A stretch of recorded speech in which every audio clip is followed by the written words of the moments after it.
arrivé à la DGAC en 1995 en tant que TS2EAC. J'ai rejoint la DTI où j'avais en charge l'approvisionnement des aérodromes en matériel de sécurité incendie pour les SSLIA et en matériel également de lutte contre le péril animalier pour le SPPA et en matériel de recherche et sauvetage. Je suis parti à Fort-de-France où j'ai rejoint la DRAC Antilles-Guyane et là j'étais expert coordonnateur SSLIA où j'avais un rayonnement donc sur les 3 départements, Guadeloupe, Martinique, Guyane. J'ai rejoint le centre de contrôle de KN Félix Eboué où j'étais chargé QSE. Je me suis senti prêt à passer l'examen professionnel du EAC. Je suis resté toujours à la DSNA, mais j'ai rejoint donc l'échelon central sous direction de la planification et de la stratégie. Et là, j'ai constaté qu'il me manquait quand même un aspect dans mon parcours professionnel. C'était l'aspect management que j'avais connu avant d'arriver à la DGAC. Je suis revenu à la DSAC où j'ai été à la DSAC Nord à Tismos où j'étais chef de subdivision aéroport. Ça me permettait de rester dans le côté opérationnel, donc d'aller inspecter les terrains, de discuter avec les exploitants aéroportuaires et en même temps j'avais ce petit volet management de ressources humaines effectivement dans mon poste.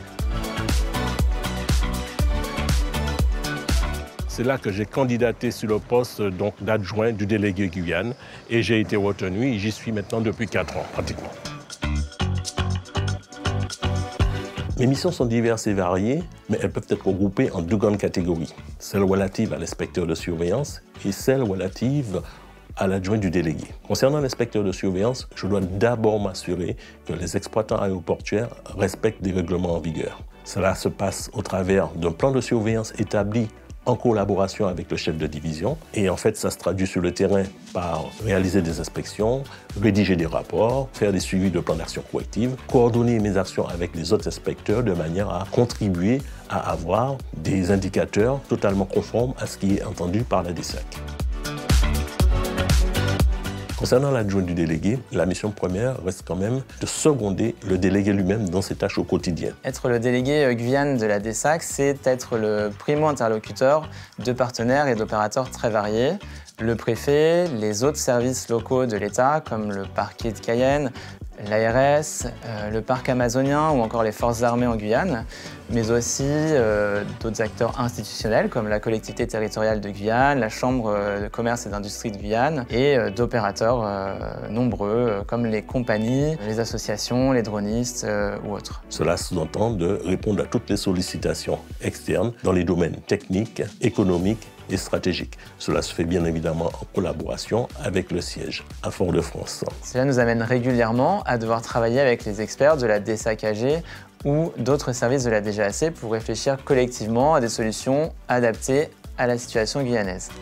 Une autre mission également pour nous, c'est quand même d'accompagner le développement du transport aérien, d'accompagner les porteurs de projets. L'idée, en fait, c'est de contribuer à un développement harmonieux, durable du transport aérien en Guyane. Nous devons être le garant du respect de la mise en œuvre de la réglementation au niveau de la Guyane pour le compte de la DSAC. Un exemple pour illustrer ce rôle, nous avons été sollicités régulièrement dans le cadre de la crise liée à la sécheresse en Guyane, du fait du faible niveau des fleuves qui ne sont actuellement plus navigables, et entraînant l'isolement des communes accessibles uniquement par les fleuves ou l'aérien. Nous avons donc dû apporter notre expertise à la préfecture sur les moyens pouvant être mobilisés pour assurer la desserte en fret des communes de l'intérieur. Nos expériences respectives, à Philippe et moi, au niveau national sur nos postes précédents, facilitent ces échanges et nous permettent de mieux appréhender les enjeux réglementaires et les processus de décision qui y sont liés.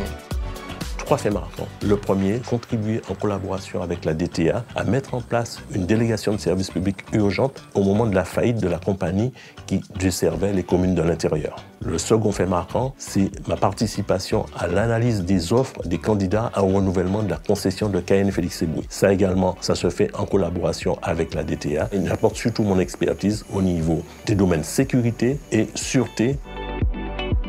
Le troisième fait marquant, c'est accompagner le porteur de projet Flying Wells qui veut développer en Guyane un ballon dirigeable chargé de transporter du fret entre le littoral et les communes de l'intérieur. C'est un sujet très intéressant parce que ce projet-là, il répond totalement aux besoins de la Guyane et en plus, il est respectueux de l'environnement. Au-delà des compétences techniques requises pour occuper ce poste, les autres qualités que je citerai sont l'esprit de synthèse, le sens relationnel, la capacité à gérer le stress et l'adaptabilité aux différentes situations.